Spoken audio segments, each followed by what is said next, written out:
Welcome to the Deep Dive, where we take a stack of source material and pull out the most vital insights, saving you the hours. Today, we are wading into some pretty sacred territory. Christmas music. Christmas music. For decades, it's been, this deeply nostalgic, pretty predictable landscape.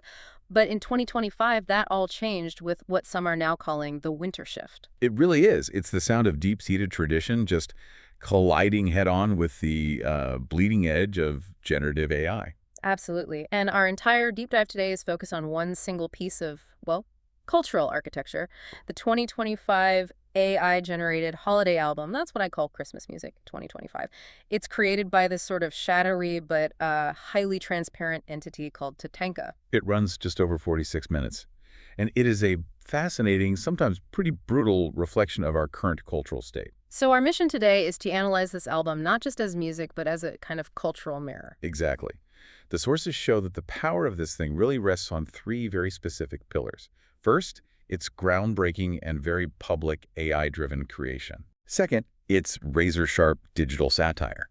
I mean, it's aimed right at our modern anxieties. Yeah. And third, and this is the surprising part, the powerful quest for, traditional human sentiment that kind of anchors the whole cynical structure. Okay, let's unpack that first pillar then. The actual creative process. Because the way this album was made, it seems to fundamentally challenge everything we thought we knew about authorship. It really does. It just throws out the rule book.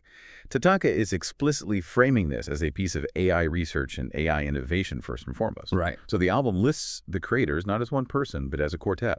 A human, Gemini.google.com, Meta.ai, and Producer.ai. Wow. I mean, that is a highly specific, very public declaration. It just dissolves that old idea of a single author. We're looking at a human-machine collective.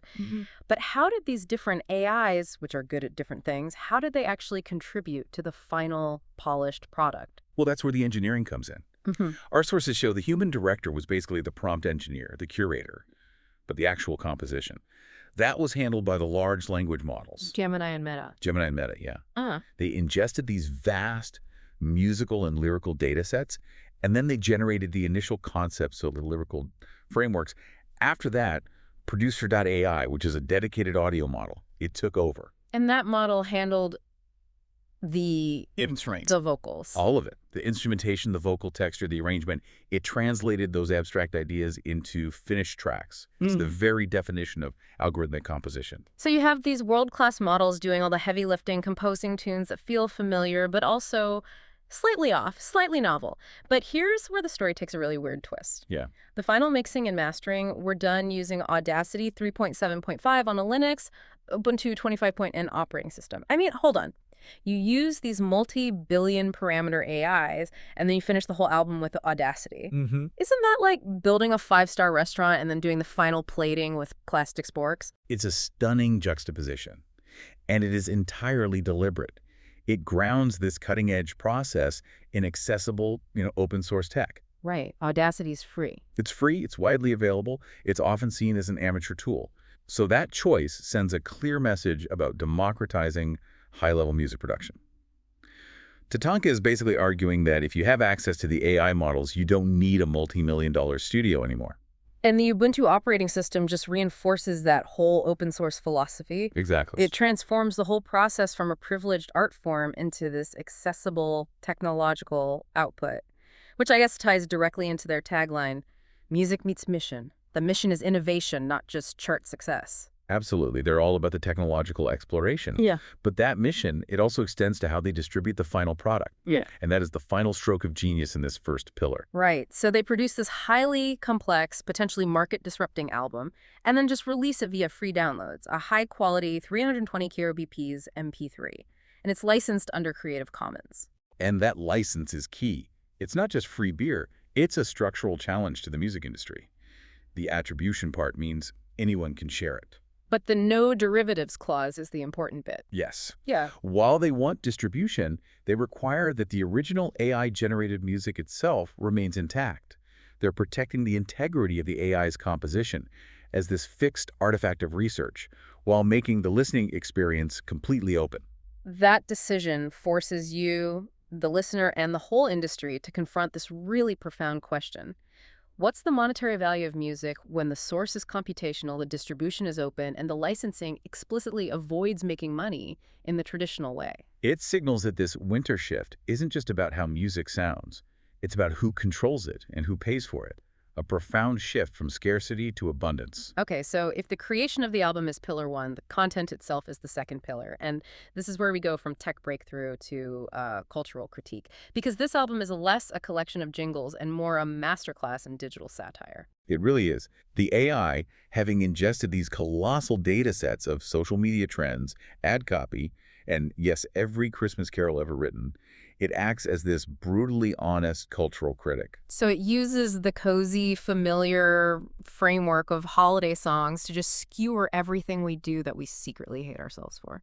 Exactly. So let's dive into the commercialization of cheer, which is just perfectly captured in the track Sponsored Holiday. I mean, this is a ruthless satire of the whole influencer economy. The brilliance here is how the AI recognizes that fundamental economic shift in how we celebrate. It's not about giving anymore. It's about visibility, about engagement. And the music itself is so polished, almost sickly sweet pop, just like a heavily filtered Instagram grid. The lyrics are so sharp. You have the opening, deck my feed with sponsored content, which immediately sets the scene.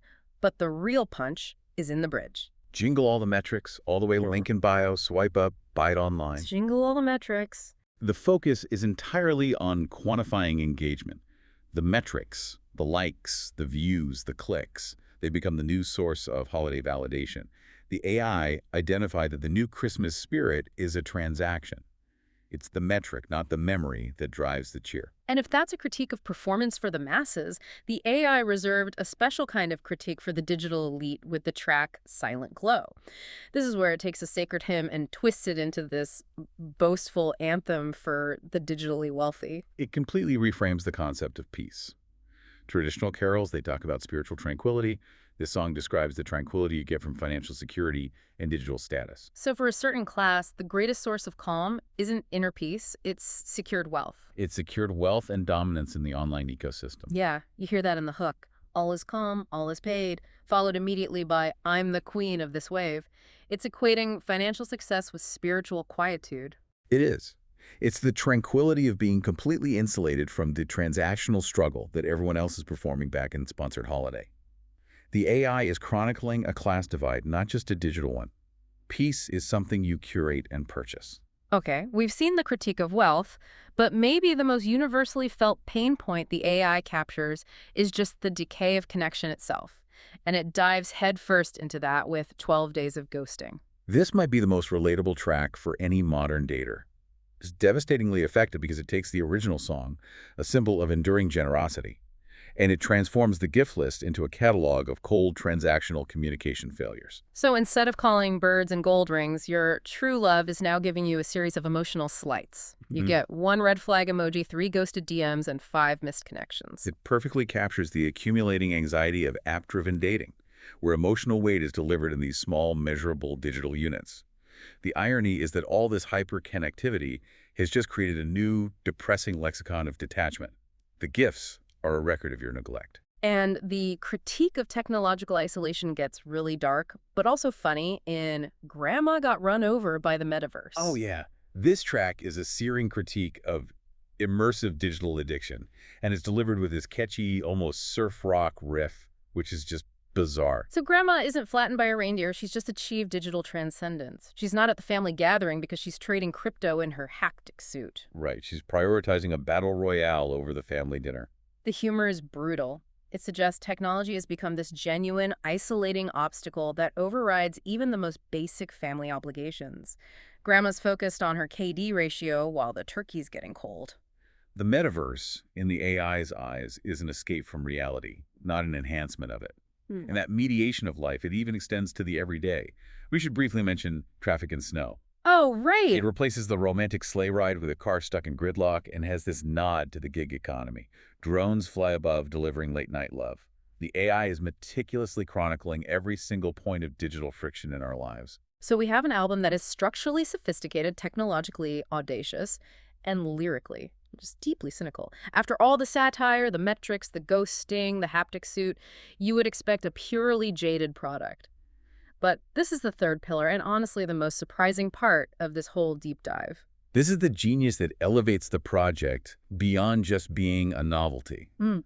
It suggests that the human director, and crucially the AI itself, having processed the full spectrum of human emotion, recognizes that the core human need for traditional sentiment is still immutable. Even in this fully digital world. Even now, the project is actively searching for a humanistic mission, a counter-narrative to all that satire. That's a fascinating insight. The AI knows the fastest route to satire, but it also finds that sincerity is still the most efficient way to generate emotional resonance. So where does it place that emotional anchor? You find it in tracks like Grateful Hearts Tonight.